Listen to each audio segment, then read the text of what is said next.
Thank you for joining us today here at UG Extension Gwinnett for a brand new presentation. I've been off for a few weeks enjoying the hospitality over in Europe on a cruise, so I am back now, a little jet lagged, but ready to jump in. So today we have Native American medicinal plants, and we're going to learn a lot of information, a lot. Probably way more than you thought you were going to learn when you came here. So we're going to learn a little bit about Native American herbal medicine and use of plants in general. We hopefully will come away with an appreciation for all the collective knowledge that the First Nations people have been able to provide to us. And hopefully an awareness of the fact that most of this has been basically just collective shared knowledge, and that they haven't necessarily been credited for all of the information that they have provided to us. A lot of what we use in current day medicine has an origin that started with First Nations peoples, and that's definitely something that we should all be very aware of.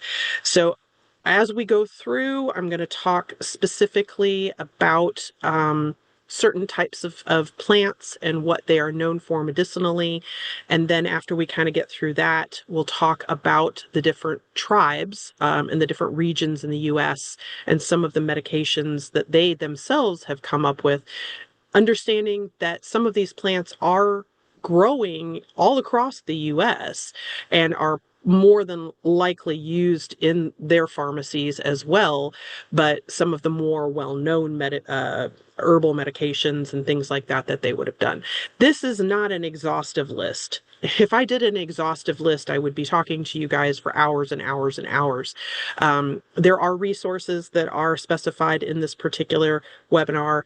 Definitely go seek them out. And if you have questions, you can also put those in the chat.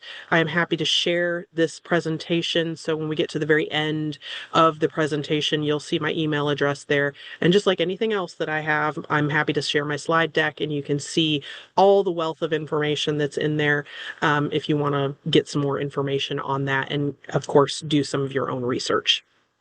All right, let's jump in. So this is just a generalized map. I'm not going to go and read each of these points, but you can see the different regions of the United States and the different tribes that were found in those particular regions. I am located in Gwinnett County in Georgia. That's right around the Atlanta, Georgia area. And we see or hear mostly about the Cherokee band. So we also have Creek Indians, and you have, tribes that go down into Florida and over into Mississippi and Louisiana and all that. But you can kind of see here, this isn't an exhaustive map, but it will give you a general idea. So when we get through some of the information that I'm providing, and I start going into like the northeastern or the northwestern or the southwestern tribes, you have a better idea of where they are regionally. Just please understand that these First Nations people, the indigenous peoples, have been here for a very long time. Way longer than most of us settlers have been here. And so they have just a wealth of knowledge to share. Not to say that some of the information here hasn't also been discovered by European settlers, but a lot of times their medicines were co-opted and used by settlers, and the indigenous people shared with the settlers. All right, so how did Native Americans use plants? Well, they were farmers, they were foragers. It was out of necessity, but they also used plants for spiritual and ceremonial purposes. They are a very religious in their own right people.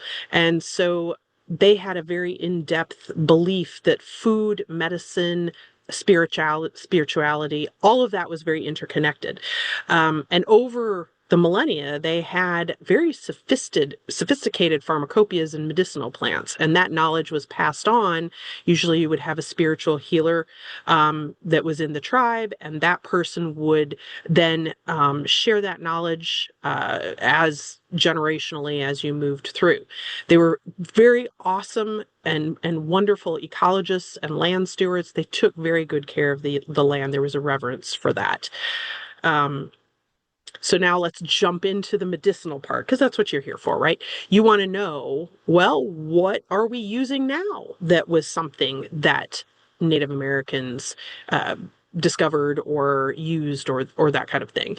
So basically any kind of a medicinal plant, that's going to be something that you have leaves, that you have roots, bark, flowers, any part of that plant that can be used to help treat an illness, maybe ease some pain, help keep you healthier, all of those things. And so there are a lot of folks out there now that study medicines, herbal medicines, natural medicines, things like that. And there's so much interesting information out there. I mean, obviously this is going on all around the world. We get new stuff out of rainforests all the time. You have indigenous peoples all around the world, and they are a wealth of knowledge as to medical science and some of the things. But here's some information, some things that maybe your mom shared with you, your grandma shared with you, or something that you just kind of inherently knew, but didn't know where that came from. So peppermint tea, the essential oil in peppermint helps calm an upset stomach. Aloe vera, I mean, I grew up, I red hair. I ended up with sunburns. So aloe vera gel. Garlic, if you feel a cold coming on. Chamomile tea, that's to help you sleep. Witch hazel on a bruise. I mean, we can buy that over the counter very inexpensively, and it's used as an astringent for your face, but it's also used in bruising, and we'll talk more in depth. Echinacea for cold and immune issues. If you go into supplement a store where all the supplements are sold, and you go and you just stare at the shelves, you'll see a lot of this stuff there, and it'll tell you a little bit about what it's used for. Elderberry syrup, that's used for colds and flus. Perhaps your great grandma had, maybe ask your parents, maybe you yourself received some of that as a hack, something that they didn't have to go to the store to purchase. And then, of course, aspirin, which is a non-steroidal anti-inflammatory, one of the oldest available out there. A lot of people use a small aspirin for preventing heart attacks because it's a blood thinner. Also used in pain and fever reduction, and that is from the black willow. So today we can trace more than about 200 different common medicines to origins, and new ones are being discovered every day. So pretty remarkable. Backed by numbers, so 2,700 or so plus medicinal plant species that are known right now. You have about 218 tribal nations whose plant knowledge has been formally recorded. You'll see at some of the information at the back end of this presentation that they don't always get credit for that. So you'll note that in my presentation that it does show which bands of which indigenous peoples were known to have used that particular herbal supplement or plant. 25% of modern pharmaceuticals are derived and inspired by plant-based medicine. So that's a lot. That's a whole quarter. And then you've got 100 billion plus in global herbal supplement markets that are all mostly rooted in indigenous botanical knowledge. So pretty impressive. You've got 60%. Here's some actual fine numbers that you can look at. Black cohosh, I actually use that, and it does work. Believe it or not, I stopped taking it for quite a while, a couple of weeks, and I could tell the difference. So, yes, it does have an effect. 14 different tribes these are documented instances using echinacea species or coneflower, purple coneflower, which has an immuno or antibiotic type anti-infective property, and then Taxol, which is used in breast cancer treatments. So the Pacific yew is known for that, 1.6 billion, and it's a very effective medicine.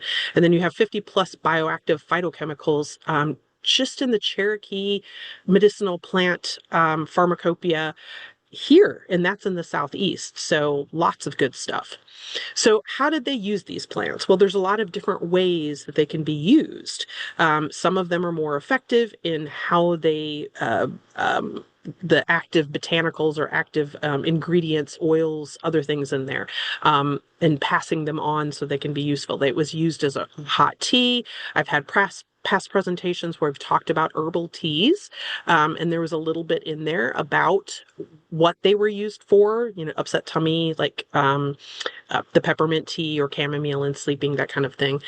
Poultices, so that's where you basically mash up and then put that herbal mashed herbal plant on your skin, and that can actually act as a bandage, might stop bleeding.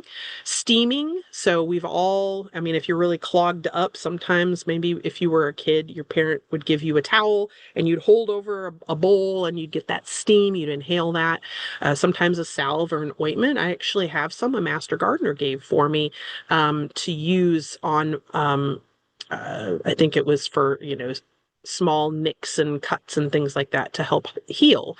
Chewing, they would chew that. So if you had a toothache, you might chew the bark, or you can see there some of the sticks. The echinacea root was chewed. Smoking, they would smoke that. Lots of different reasons for that. They would either just kind of do it like tobacco or for ceremonial purposes. You might have infusions. So that's using flowers and leaves, and that helps preserve the volatile oils.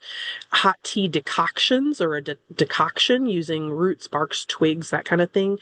Tinctures, that's where it's mixed with alcohol. In this case, like vodka is what we would typically use now. It's very quickly absorbed, and they used that even back in the 1800s. And then you have syrups, like a cough syrup, a natural cough syrup, and compresses, hot or cold. And I do have to put the warning in here, not make sure that you're doing your research, because obviously you don't want to use something that you're not very knowledgeable about and end up hurting yourself.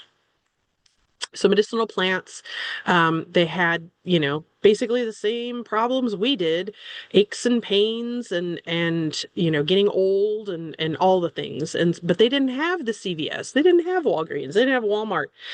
There was no pharmacy, so they had to get that knowledge, and they would have their spiritual, usually an elder, but they would also have an apprentice. It was handled differently in different tribes, but those people were the ones that carried that knowledge and were the ones that treated the people of their village or tribe, whichever. And sometimes those would, be passed to people outside of that tribe. That did happen. But that's the knowledge that we have now. So, you know, it worked great until the Europeans came over, and then you had a lot of diseases that they didn't see previously. Smallpox, typhus, influenza, all the bad things, TB, and that really knocked down the population of the first Americans. So they didn't have any treatments for it, and these diseases were very virulent, and they took out large swaths of the populations of these indigenous people. In fact, it was, here I found one of the statistics, a 50 to 95% drop just in the eastern US in population. So that as the pioneers moved in, they thought nobody lived here because so many people had died, which is really a shame. Also, with the medicinal plants, shamans, those are your spiritual leaders in the tribes, believed that those herbs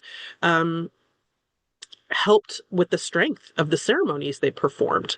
They also believed that like cured like. So, for instance, you had celandine plants, and that was good for jaundice. Jaundice is when you have liver ailments and your skin turns yellow. So you would have that. You would have red clover, which you see has a nice reddish color to it, good for blood, so on and so forth. So there were, and don't worry, I'll have a lot more sources here. Cultural and ceremonial beliefs about disease. So sometimes they believed that the diseases were caused by a lack of spiritual protection. We can see some of that now in just our modern day religion and how things like COVID, if you look at COVID, there were a lot of people that were, like, oh my gosh, what is the wrath of God coming down on us? So there is a lot of that rooted in disease and religion and that kind of thing. So uh, the Native Americans, of course, had their own beliefs and their own thoughts on the subject. But yeah, there's a big connection between um, medicinal use of plants and spiritual use of plants and religion. You have sacred herbs.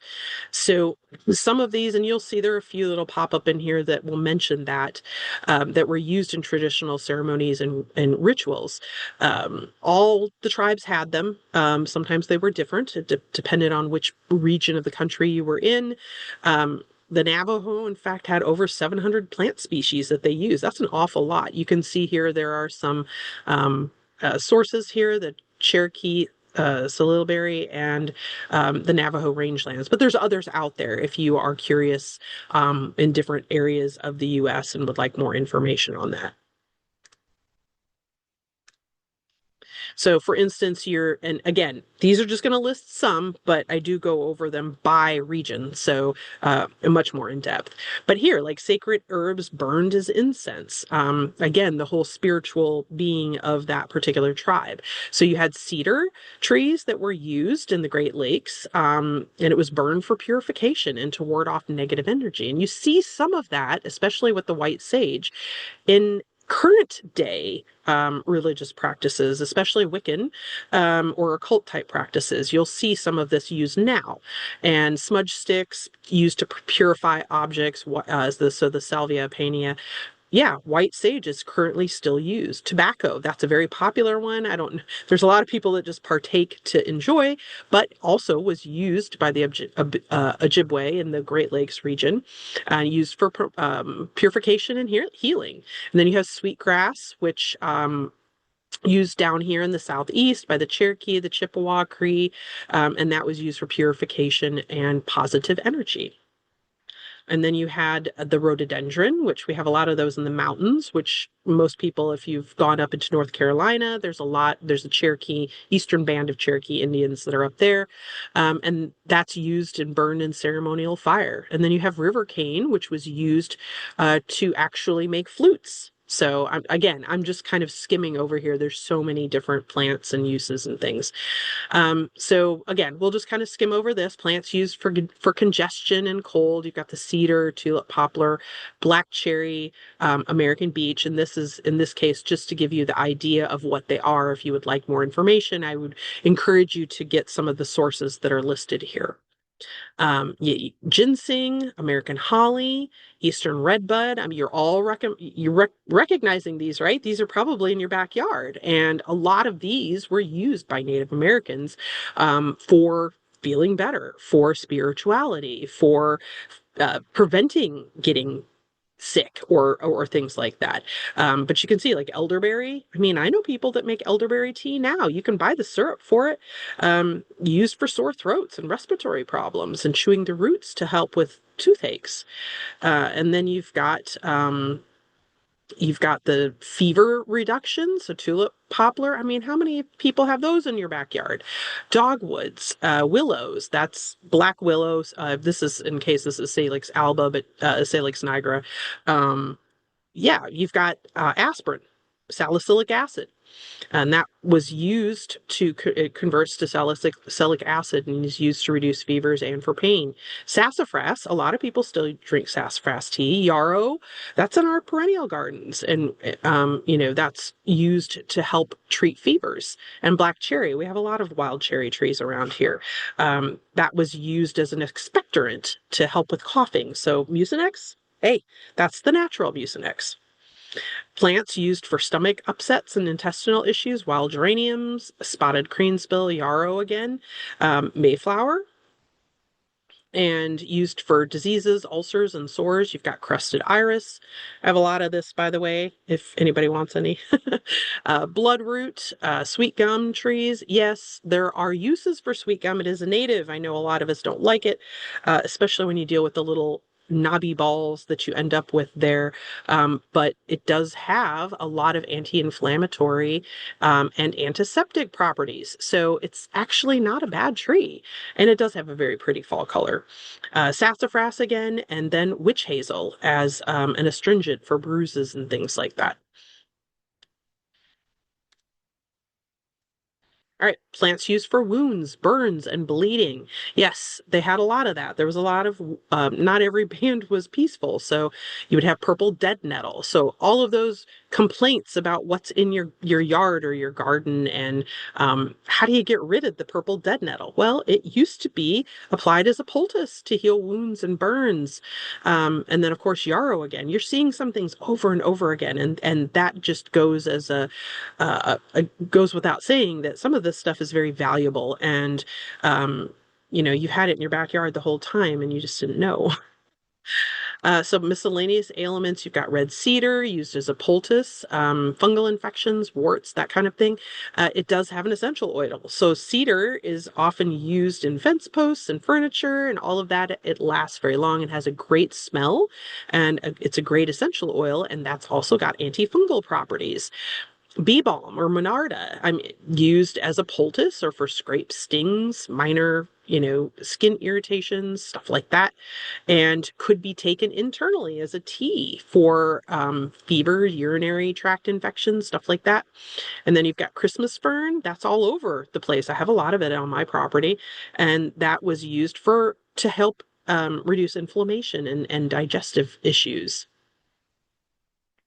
You've got ramps. I know people that still harvest these now. Every spring, they have their special little places. Well, they'll go and harvest ramps. They don't use them necessarily for medicinal properties. They use them more for eating. But yes, very coveted. I even have some of these that popped up in my garden. So ramps, and then blue false indigo or baptisia. So herbal tea. I have some of this in my perennial garden. And then spicebush, used to treat parasites and typhoid fever and measles. And then some other regionally significant ones. Joe Pye weed, a lot of us use this as a pollinating flower and used for typhoid fevers and other fevers. Golden seal, used for a natural antibiotic to treat skin infections and decoctions from the roots for wounds. Peppermint, we still use that as a tea and used to help kind of calm nerves. The smell of it is very calming and eases headaches. You've got yerba santa, that's in the Pacific Coast tribes, used for rheumatism and headaches and things like that. And then chaparral, which we don't really have here, that's something that you're going to find more out in Colorado, Southwest tribes, more desert, arid. Creosote bush basically is what you would think, and again, very aromatic, very with essential oils, and that was used antiviral, anti-inflammatory, anti-parasitic properties. And echinacea also grows out there, poultices, used for infections, wounds. You can buy echinacea on the shelf now, and that helps with all of those things. All right, so now we're going to jump in, and again, I'm not going to hit every single plant here. We'll just talk a little bit, kind of skim over the top. You are welcome to the slide deck if you would like it. I am happy to provide it for more information, but remember, it is not exhaustive.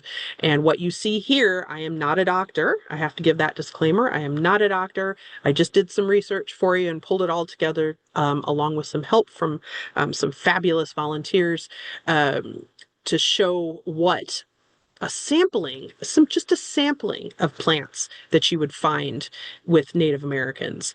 So black cohosh, it's been mentioned a couple times. We're talking about the southeast bands of Native Americans. That would be like the Cherokee and the Muskegee, Choctaw, Catawba, Seminoles down into Florida. So you'd have black cohosh, known for all sorts of female-related issues. This is one that I am going to make a point of saying, if you are pregnant, do not take this because it can actually send you into preterm labor. But it does have some beneficial uses, especially in menopause and for other situations. American ginseng. This is one I also want to point out for collection purposes. Please don't go onto state or federal land and collect this. This is one that's in population reduction because of that. But used as a tonic and has a very deep cultural significance. So this can be cultivated in your backyard. Please do that. Don't take it from the wild. Bloodroot also have some of this, and it is used for coughs, respiratory ailments, blue skullcap, um, nervous tension, anxiety, those kinds of things. And yarrow, again, everybody seems to like yarrow. Wound healing and very aromatic and a great addition to a perennial garden too, I might add. And then of course sassafras. That one is kind of in, we might have some problems here. We've got some new diseases and things coming into the area that might hit sassafras. So hopefully we don't see some reductions in the plant, but it is a staple in the southeastern forest lands. And root bark, it's used as a tonic. Still used in teas and also for sodas as kind of a substitute, like for root beer, that kind of thing. Sassafras soda. More Cherokee and Muskogee spice bush. This is used in a lot of different indigenous societies, and for fevers, colds, joint pain, that kind of thing. I've added in on this one a little bit more, had some more time, so I was able to go back and do a little bit of additional information. You can see under modern science now the compounds that are used from each of these. So again, I'm not going to go in depth on that, but it's there. If you're interested, you can see it, and I'm happy to share this. Passion flower. Not only is it a host plant for the Gulf fritillary and some other butterflies, but it also maypops. You can eat the fruit, and you can use it for all sorts of other stuff. So it can be a tea for anxiety, restlessness, all of the things. And you can see the active ingredients down there and how they're working and kind of what they're doing in modern science, which is interesting. I've already mentioned ramps or the wasadi, and that can be used for earaches and colds and croup, which is a barky cough little kids will often get. And you still see these celebrated all across the Appalachian Mountains today. And I know folks that actually collect these and every year, and they'll use them. They're out there talking about ramps and homesteading and all the things. You've got blue cohosh, which is again a very powerful anti-inflammatory and used in a lot of women's medicines. And so again, don't use that if you're pregnant. Rabbit tobacco, for healing, it's very aromatic and it's got a lot of flavonoids, which have antimicrobial and anti-inflammatory activity. So lots of good things going on there if you look at the modern science. And then wild black cherry. So used in the bark and the tea for coughs like bronchitis, that kind of stuff. And down again, you see the pruancin, the compound that suppresses the cough reflex. So there's a reason why it was used and it was so effective. You don't have to have codeine. You can use nature. Now we're going to move to the Great Lakes and Northeast. So you can see the slippery elm. That was used for sore throats and coughs. FDA recognizes it as a safe oral demucilant, which means to keep the mucilage or the secretions at a minimum. White pine, you can use that for bronchitis, and the tea has a lot of vitamin C, prevents scurvy, by the way. Cramp bark, that's viburnum. And you can see that's for also menstrual cramps, muscle spasms, things like that.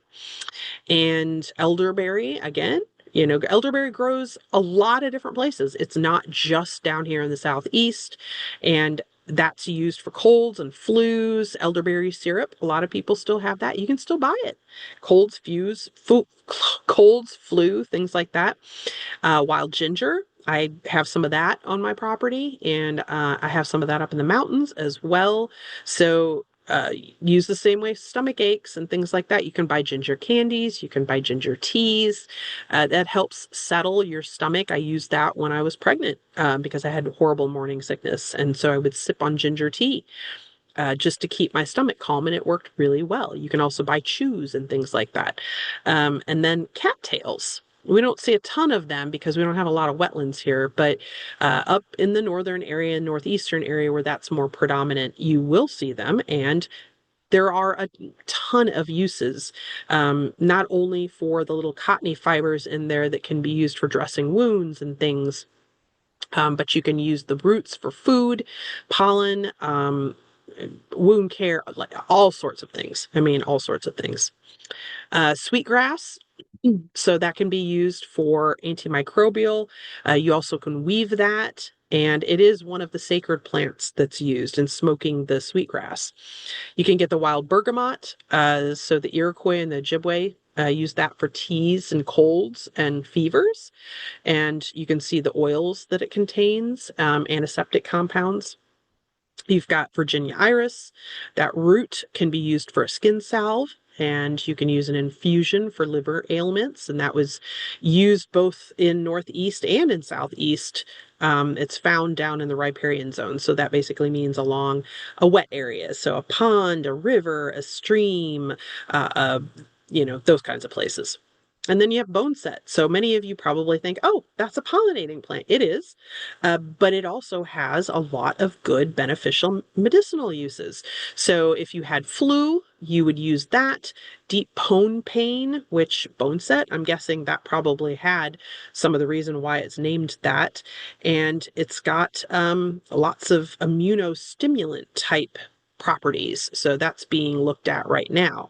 And then you've got black ash or the Fraxinus nigra. So the Ojibwe, they use that bark, the inner bark, as a tonic and a diuretic.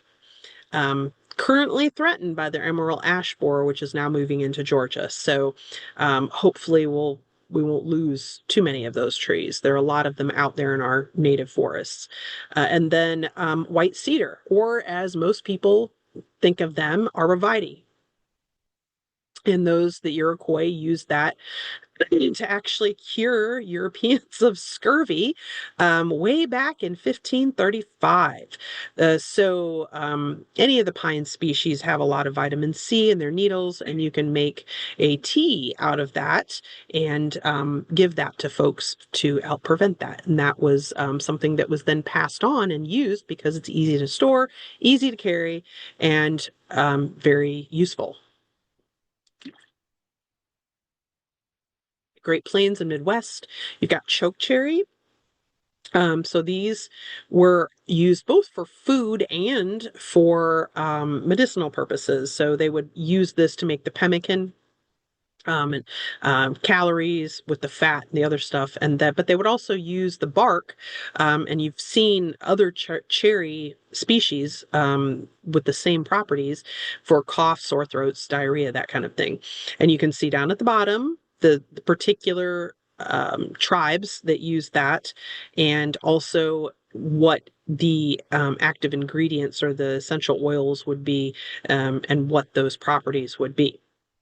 You've got anise hyssop, and that was kind of a licorice scented thing. So colds, coughs, chest congestion, that kind of stuff. It's used as an antiviral, anti-inflammatory. You've got prairie turnip, which it's a root that's eaten fresh, roasted over coals, or saved for later in the wintertime. And that was used for a stomach upset. And you can see that it's got a lot of carbs and fiber and prebiotic compounds, and it's good for gut health. You've got wild plum. We have lots of those out there, the Prunus americana, and the bark was used for fever reducing tea, used for mouth sores and infected wound washes, things like that. And then, of course, they would use the fruits also to eat. So they would dry them and eat them in the wintertime. And they actively cultivated them as part of the land stewardship. So if you had a tribe that had a field that had the wild plums, they were actively cultivating and making sure that they were going to produce year after year. So the bark here has salicylates, which are same as what you would have from willow, again, for fever reducing properties and some antioxidant, antimicrobial properties.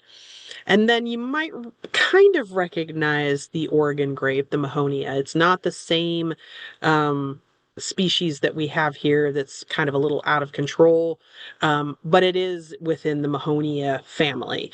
So there you had the Blackfoot crow in the northern plains. Indians that use that, or the indigenous folks. I'm just using terms interchangeably here. And there's an antibacterial, antifungal, and blood sugar stabilizing proponent to this. So this might be something that you would want to look into. It's, you can still get this now. You have echinacea again. Remember, this one is all over the US. It's found both in temperate and down in the south parts of the country. So again, same reasons it was used down here in the southeast, you find it in the Midwest. White sage, both ceremonial and for stomach ailments, and it's also used culinary currently. I have some in my garden. And then goldenrod, or the soldago, that's anti-inflammatory and diuretic. I have this down in my garden. I don't use it. And I know people aren't particularly happy when it pops up, but it's actually ragweed that causes your problems with allergies, not so much your goldenrod. So that's actually a good thing. Southern, Southwest and desert tribes.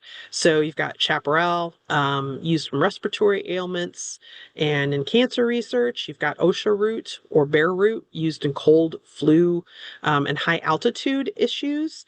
So if you're having some issues, you're going out west and you're going to Colorado and you live at 500 feet above sea level and you're going to 12,000 feet above sea level, have a plan because you're probably going to have some issues. So if you can get a hold of some root and you are familiar with this and how it works, it might be a beneficial use for you. Desert willow, fungal skin infections, and modern studies confirm that.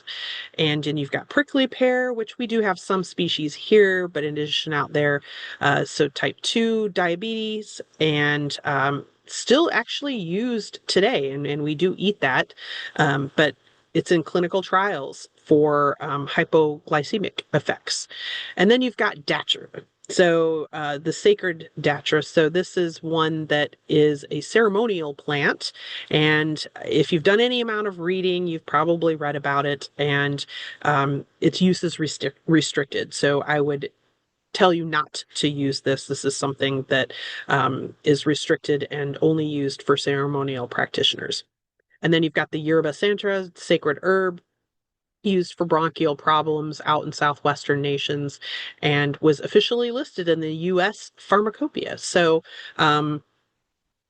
most of these, if you go and you do some research, you'll find that there is no citation. It's just kind of gleaned knowledge over the years, which is kind of sad. You have pinyon pine,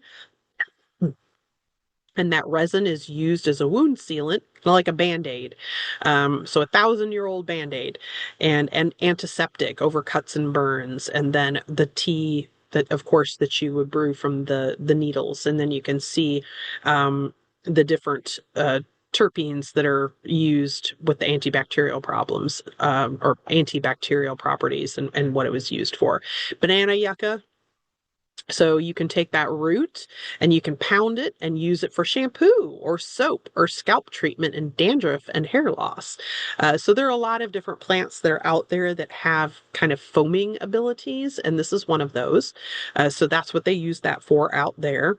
And then you can also use it for arthritis or inflammation, that kind of stuff. You can still buy yucca extract supplements. They're sold currently on the market. 4 o'clocks, large kind of a root that's pounded down into a powder and used for stomach ulcers and indigestion. And then you can also use it as a poultice for pain relieving issues. The Zuni used it also in ceremonial and spiritual protection.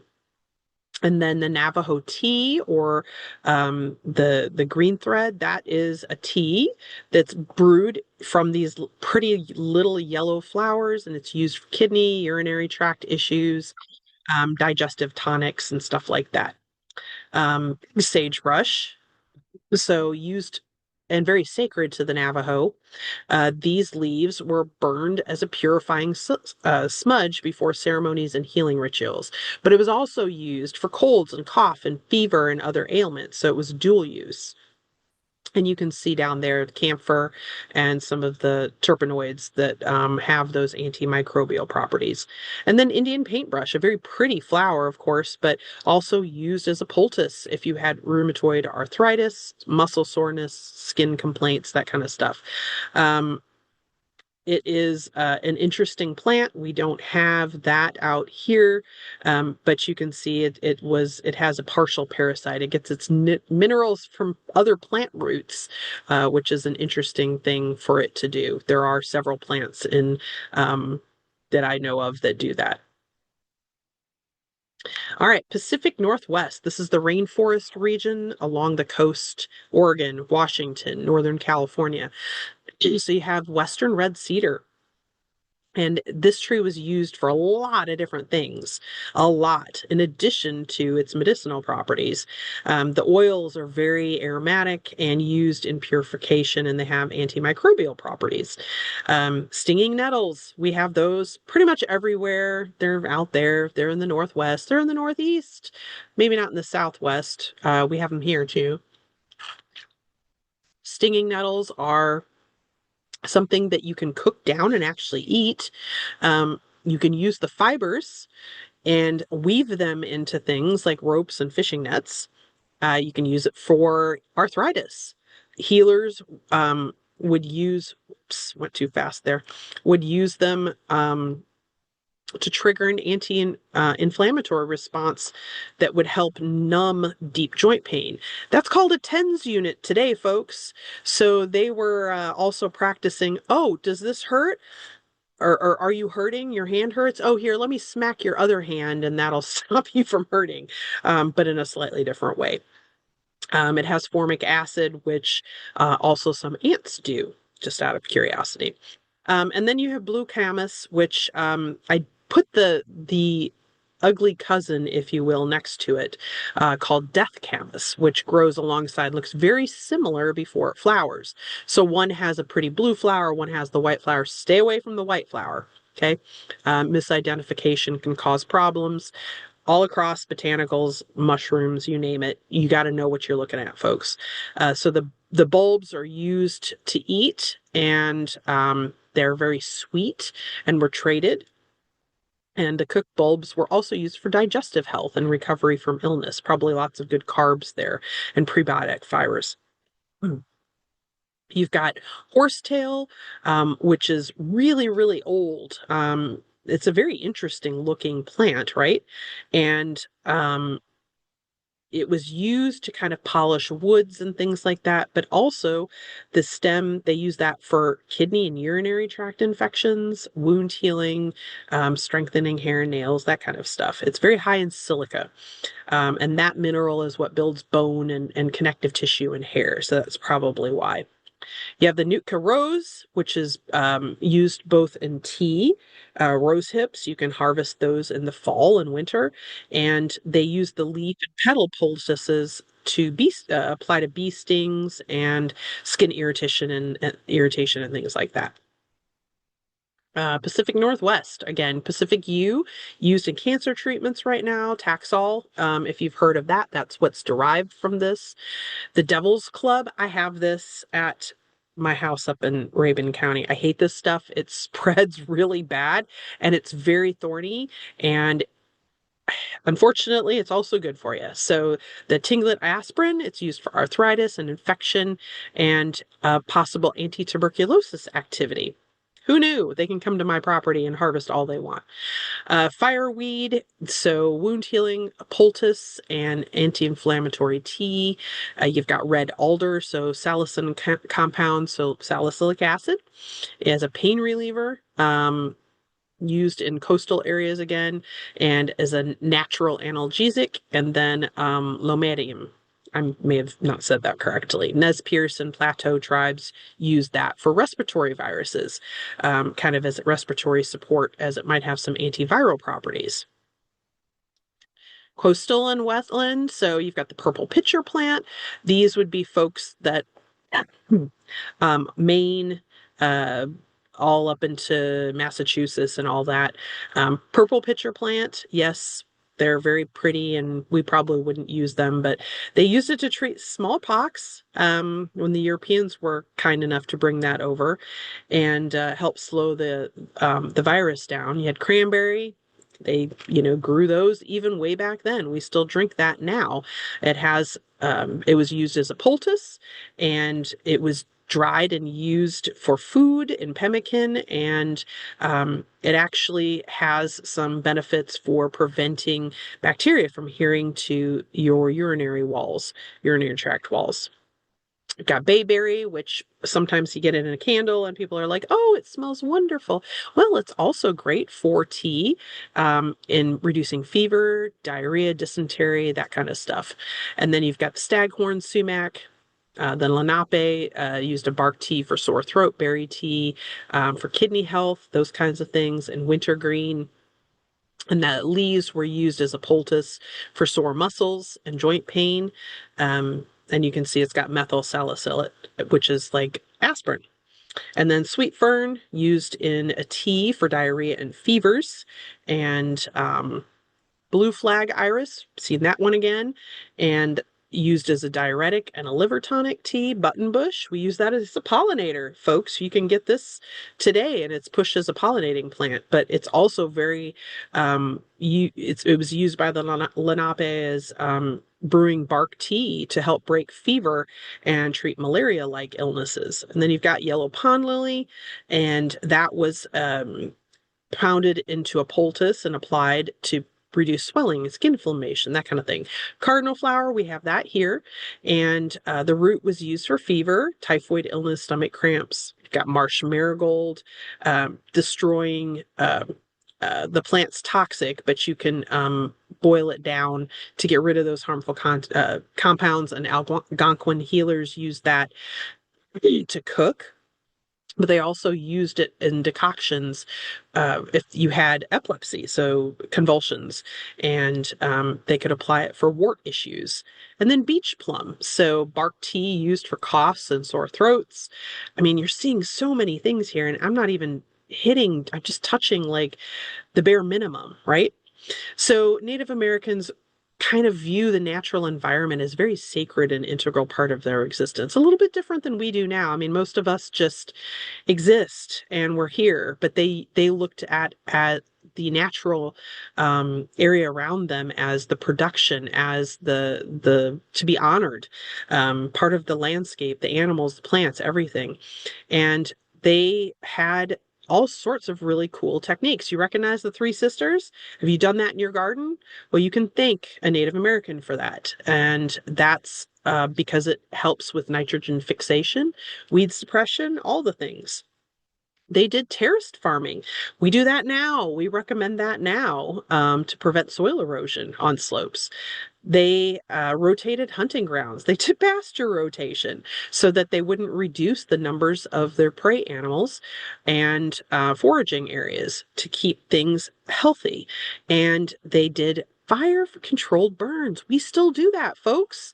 The Forest Service does that. They'll do controlled burns, and that increases the fertility of the soil with ashes. It's good for weed control, encouraging new growth on plants, and that attracts game animals, which is what they need, right?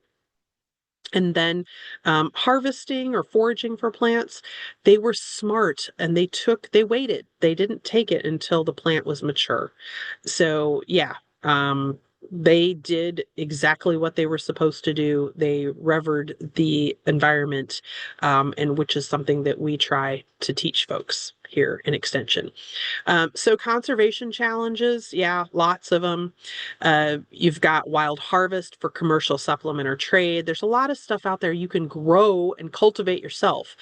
Don't go out and harvest it if you can. If you can grow it, if you can teach somebody else how to do that, if you can do that in your own property, do that instead. Don't harvest wild plants. That's why if you do see folks talking about it, they're probably not going to tell you, because there are people that will go and clean out entire areas of whatever plant they're foraging. So be careful, folks. And then, of course, habitat fragmentation. That's something we deal with all the time with all the excessive growth. And you start with very patchy ecosystems, and it's just not good. Invasive species, we have a plethora of those down here in the Southeast, but different areas of the country deal with all of those. Climate, you don't have a fixed climate. It's going to change every year. And so shifting bloom times are going to disrupt the pollinators, range shifts, and hardiness zones. We just went through one of those here. We went from 7B to 8A, which really isn't much. It may shift back again, but it can disrupt nature a bit. And then, as I mentioned, the illegal collection, poaching from national forests and state parks. Don't do it, folks. Just don't do it. If you find something, leave it there and don't tell anyone. Let it be. So conservation actions, there is some out there. American ginseng is regulated. You've got the United Plant Savers Botanical Sanctuary Program, tribal seed banks, and cultivar preservation. These are some indigenous-led programs, cultivation programs promoting grown, not wild alternatives. Look for, if you're going to purchase some of these items, you'll want to look for cultivated rather than wild harvested. The only way you can make a difference and you can kind of force some of these issues is if you don't buy the wild. Intellectual property and benefit sharing. I did mention on the front end of this program that a lot of the intellectual property of Indigenous folks has been co-opted and used, without recognition. Now, obviously, copyright and protections and the things that we have now, we didn't have way back then. But I did want to make a point of stating, and part of that was the reason why I did this, is because they deserve the recognition for all the hard work and years and years and years of knowledge that was passed on, so that folks understand where all of these biomedical wonders have come from. And so what to know? Well, herbal drug interactions, that's something that you should be aware of course. And accurate identification is critical. And that goes with any type of harvesting. You got to know what you are harvesting. You don't want to guess. So if you're not sure, don't harvest it. Don't eat it. I mean, there's always that joke, you can always eat a mushroom once. Yeah, because you might die. Same thing goes with some of these. You don't want to harvest stuff and eat things unless you're sure. Dosage matters. More is not better. Traditional preparations are very dose specific. So stick with what the recipe is. Again, with vulnerable populations, I mentioned blue cohosh, black cohosh, contraindicated in conditions like pregnancy. So don't take it if you are pregnant. And regulatory clarity. So most of the stuff is not FDA approved, which means it's fairly unregulated. And you need to be careful with the sources you're purchasing from. And that goes to sources you can trust. So the herbal supplement industry is not very well regulated. You may not be getting much of anything in there. So just be very careful and make sure that you know where your sources are getting, like how much is in what you're getting. So key references and sources. Again, I'm happy to share this if you're interested. We went through a lot of information. There's tons and tons of sources here, but that is basically it. So let's see if there's any questions. Scroll through. I appreciate folks that are here from other counties and even out of state. Thank you for coming. If you want the slide deck, please grab my email address right there. You'll see it, lisa.klein@gwinnettcounty.com, and email me and say, I would like a copy of the slide deck on the Native American medicinal, whatever it's called, Native American medicinal plants.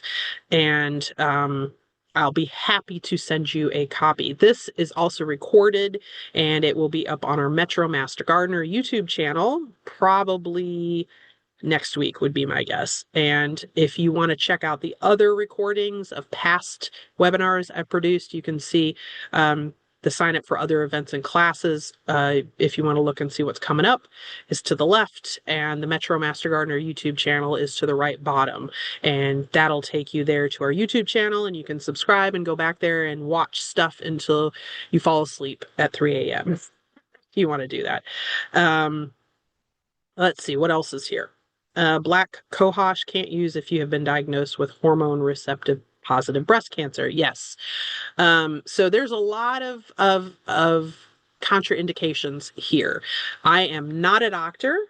I don't impersonate a doctor. I am simply sharing some information here. If you have interest in any one of these particular herbs, I beg of you, please do your research on those particular herbs to make sure that you can or can't use them, and or talk to your physician before you use them. And that goes for any supplement you pick up off the Walmart shelf. It may sound great, and you may want to use natural, but you need to make sure that you actually can. So thank you for sharing that, Rebecca. And let's see, slides. Again, just shoot me an email and I am happy to share. Let's see. Email is up. Oh, thank you, Laura, for sharing my email. Are there any questions specifically, other than just sharing the deck? See, great-grandson of Sitting Bull, Ken Clout, told me that he used the prairie turnip in making the fry bread due to a lack of nutrition in commodity flour. Interesting. Very interesting. Yes, and then there's a lot of nutrients packed into a lot of what you see here. I mean, some of the stuff is used both as a food and as a medicine. That's what makes it so cool. Great. Well, thanks. I'm glad that you all learned some good stuff. There was a lot of interesting information here for me to learn too. And yeah. Yeah, basically the cohoshes, stay away from it if you're dealing with a cancer issue and you're pregnant. Let's see. Going down the questions, seeing if there's anything else. Fascinating information, both ginseng and ramps becoming protected. Yeah, exactly. Public lands, please don't collect them there. Keep it to private property. And let's see, what else? Anything? Again, if you want the slide deck, Lisa.Klein at GwinnettCounty.com. And that is about it. So we went through an awful lot of information here. Again, it is not exhaustive. There is a ton of other great information. You can check out some of the Native American reference manuals that I had in here, that you could go and learn to your heart's content. I mean, there's so much information. Let's see. For a new wild food weekend in Georgia, I'd like to acquire more information on Georgia Southern native foods. Send me an email, Scott, and we can talk more about that. But yeah, I like to kind of touch on and do some good in-depth research to give you just the tip of the iceberg. So maybe if I touch on something and you find it very interesting, then you're willing to go and do a little bit more research on it. And that's a good thing, because learning is a lifelong obsession. And that's what we do here at Extension. We like to help with lifelong learning. So I hope you took away some good information. And if you have any other questions, you're welcome to reach out to me. Again, check out the other classes and events we have. And if you want to watch some older webinars that I've done, you can check out the Metro Master Gardener YouTube channel. And I'll sign off for now. So thank you all for coming. Take care.